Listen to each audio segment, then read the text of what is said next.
Assalamualaikum warahmatullahi wabarakatuh. Perkenalkan, nama saya Rika Yulianti dengan NPM 2321020276. Tugas ini untuk memenuhi mata kuliah Filsafat Hukum Islam. Di sini saya akan menjelaskan materi mengenai hubungan antara filsafat hukum Islam dengan ilmu Islam lainnya. Hubungan filsafat hukum Islam dengan ilmu-ilmu Islam lainnya itu ada beberapa poin.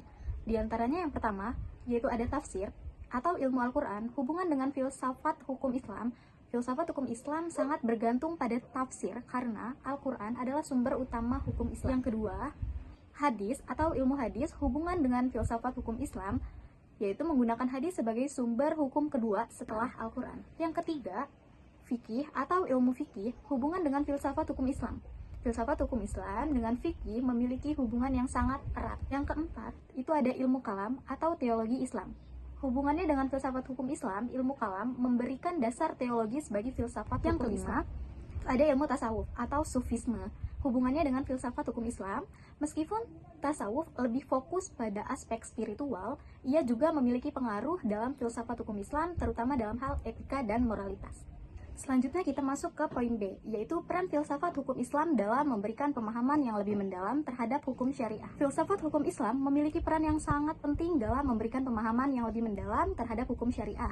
Hukum Islam tidak hanya dipahami sebagai aturan yang harus diterapkan secara tekstual, tetapi juga sebagai sistem yang memiliki tujuan besar dalam menciptakan keadilan dan kemaslahatan bagi umat manusia. Filsafat hukum Islam juga membantu dalam mengembangkan metode berpikir yang kritis, analitis, dan kontekstual dalam memahami hukum syariah, sehingga hukum Islam tetap dapat diterapkan dengan relevan dan adil dalam berbagai situasi yang berkembang. Selanjutnya kita masuk ke poin C, yaitu filsafat hukum Islam dapat membantu hukum Islam tetap relevan dengan perkembangan zaman. Ada beberapa cara filsafat hukum Islam membantu menjaga relevansi hukum Islam. Yang pertama, yaitu menggunakan metode ijtihad.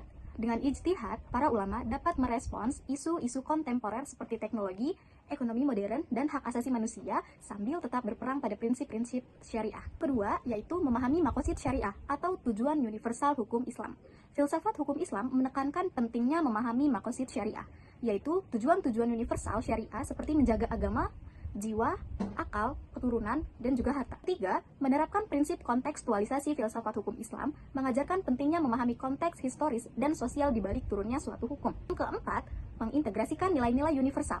Filsafat hukum Islam membantu mengintegrasikan nilai-nilai universal seperti keadilan, kesetaraan, dan hak asasi manusia ke dalam hukum Islam. Dan poin yang kelima, yaitu menjawab tantangan teknologi dan sains. Perkembangan teknologi dan sains menimbulkan tantangan baru yang tidak diatur secara eksplisit dalam teks-teks klasik Islam. Filsafat hukum Islam atau usul fikih memberikan kerangka metodologis untuk menjawab tantangan ini melalui ijtihad atau upaya intelektual untuk menafsirkan hukum dan penggunaan prinsip maslahah atau kemaslahatan. Kesimpulannya, filsafat hukum Islam memiliki peran yang sangat penting dalam menjaga relevansi hukum Islam dengan perkembangan zaman. Dengan memahami prinsip-prinsip dasar yang mendasari hukum syariah, filsafat hukum Islam membantu menjelaskan bahwa hukum Islam tidak hanya bersifat normatif, tetapi juga memiliki tujuan besar dalam menciptakan kemaslahatan bagi umat manusia. Filsafat hukum Islam juga berperan dalam mendorong reinterpretasi hukum syariah agar tetap relevan tanpa meninggalkan prinsip dasarnya. Dengan mempertimbangkan aspek sosial, budaya, dan kebijakan hukum nasional, hukum Islam dapat diterapkan dengan lebih adil dan sesuai dengan konteks kehidupan modern. Oleh karena itu, filsafat hukum Islam menjadi landasan penting dalam menjaga relevansi dan fleksibilitas hukum Islam di setiap zaman. Sekian penjelasan dari saya. Mohon maaf bila ada salah. Saya akhiri. Wassalamualaikum warahmatullahi wabarakatuh.